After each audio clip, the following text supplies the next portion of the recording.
وہ عثمان ہیں جن کو دنیا رسول نے غنی کے نام سے یاد کیا ہے.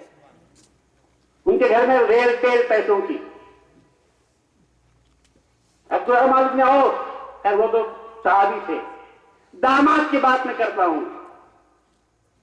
ہماری بیٹیاں اگر کسی کے گھر میں جاتے ہیں، ماں باپ کے گھر میں فخر و فخر رہتا ہے. کون بچی ایسی ہوتی ہے جو خوب پیٹ بھر کر کھا لے اور کبھی اپنے ماں باپ کا خیال نہ کرے؟ کم از کم اتنا تو کہتی ہے کہ سالن بھیج دیں گے، تھوڑا کھانا بھیج دیں گے، دن میں ایک مرتبہ تو بھیج دیں گے. ہمدردی تو ہوگی.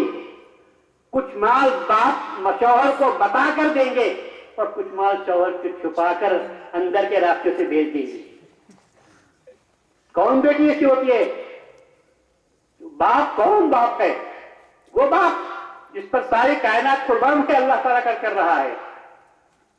وہ باپ بھوکا ہے، 3 دن کے بھوکے واقع جا رہے ہیں اور بیٹی مزے سے کھا رہی ہے. وہ رسول جو کہتے ہیں کہ کان رسول اللہ لا يدخر شيئا لغد، رسول اللہ صلی اللہ علیہ وسلم کل کے لیے کچھ بھی اٹھا کر نہ رکھتے تھے. عثمان غنی کے پاس لاکھوں کا مال پڑا ہوا ہے. کہ دونوں میں کیا فرق ہے؟ ارے فرق سمجھانا ہو، سمجھنا ہو تو دربار مجدی میں آؤ. تو مہدی اسلام فرماتے ہیں وہ عالیت تھی اور یہ رخصت ہے. اب ہم کو مہدی موعود نے کس کے عمل کو اختیار کیا؟ علماء نے کہا، علماء نے عثمان غنی کے مسلک کو آڑ بنا لیا دولت کمانے کے لیے. اور مہدی موعود نے فرمایا یہ بات غلط ہے بھائی. عثمان غنی کو بھی جب دربار میں اللہ کے پاس پہنچایا جائے گا تو تمام صحابہ کے آخر میں جانا پڑے گا. اس لیے نہیں کہ غلطی ہوئی تھی، بس اس لیے کہ مال زیادہ تھا، حساب زیادہ جانا پڑے گا. تو کون کس نے کس کی اتباع کی؟ لوگ یہ سمجھتے ہیں کہ رسول مہدی موعود نے صحابہ کی اتباع کی. میں کہتا ہوں خبردار، اس سے بری گالی نہیں ہو سکتی. مہدی موعود نے اتباع کی کس کی؟ ارے اپنے مذہب کی بنیاد بنایا تو مذہب ماں کتاب اللہ کو اتباع محمد رسول اللہ کہا. ہاں روایت آئی ضرور ہے کہ میری اتباع کرو اور میرے بعد خلفائے راشدین کی بھی اتباع کرو. علیکم بسنتی و سنت الخلفائے الراشدین من بعدی، یہی بات آئی ہوئی ہے. تو خلفائے راشدین کی اتباع کب کریں گے؟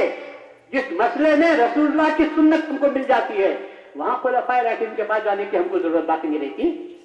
ہاں جہاں رسول کی سنت نہیں ملتی تو پھر ہم پوچھیں گے خلفائے راشدین کیا کرتے تھے، اس مطلب کو ہم اختیار کریں گے.